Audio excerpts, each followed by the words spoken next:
Okay, we've got Landon paired up with Fernando Tatis Jr. here.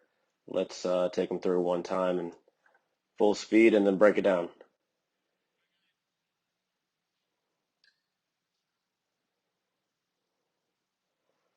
All right, good swing there. Let's go back to the beginning for Tatis here. Um, he's kind of already started in his leg lift, obviously. Probably similar in the overall stance as far as feet width, but as I've always said, we don't create robots here. So whatever the comfort level is of the athlete, unless there's something that's causing some mechanical defect somewhere along the way, we usually don't try to change that too much. So let's take it through Landon here, nice and relaxed. Oh, sorry, wrong direction. There we go.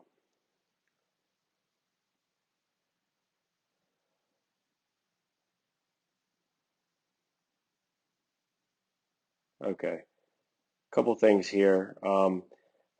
I'd like to see us get loaded a little bit better against the backside. Obviously, we don't have any problems right now with that back knee, or certainly not the back hip riding over and getting stacked over that foot. Um, but I think we can get this shin on Tatis's load.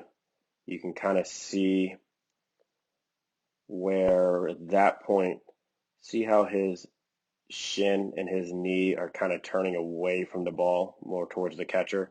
That's kind of getting him really loaded in that or against that backside so that he can work from the ground up. I don't think Landon ever quite gets to that point. So let's do some things in practice, and I'll have some drills that we can work on to get a better feel for getting ourselves loaded up in that backside a little bit more efficiently.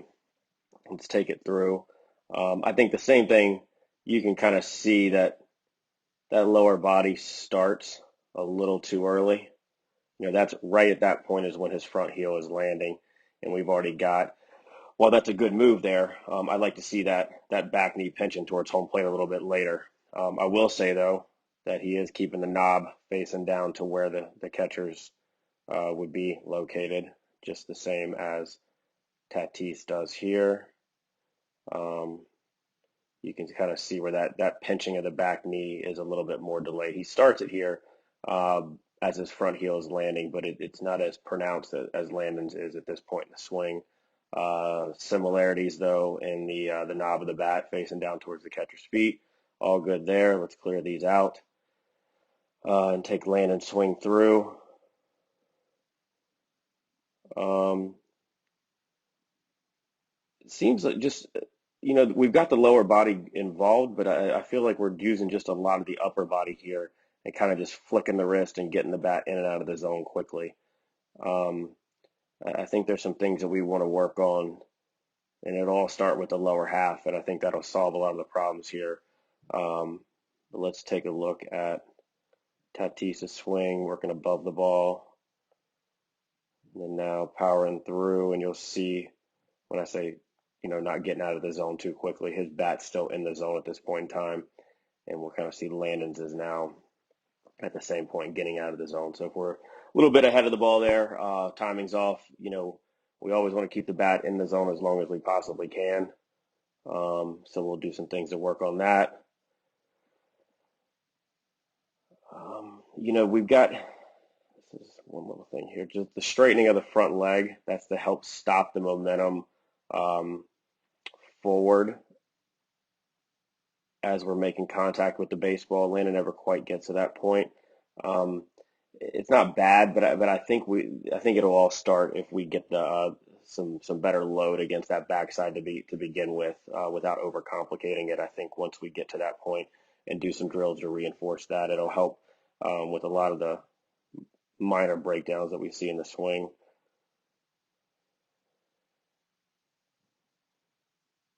Let's just go back real quick. I just want to see head movement since he's not loading up back in the backside that much anyway. I think head movement.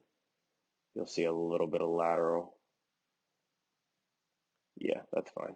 Okay.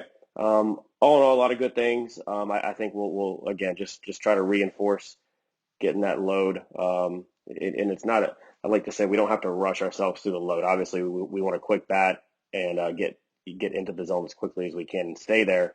But as far as the load is concerned, I mean, you'll see a lot of guys with high leg kicks. I'm not saying we should do that with Landon, but you'll see a lot of varieties of different loads.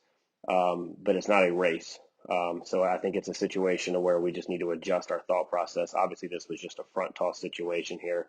But I think this was probably the sixth or seventh ball he saw. So we'll do some things to work on the mental side of it and understanding timing and when to start that load. Not only indoors, obviously, but as we get outside and start seeing live pitching, we'll have to understand when to start the load. That way, we're not rushing through um, and giving ourselves ample time to get everything working from the ground up. But a lot of good things here, Landon. We'll keep working on it. Good job, buddy.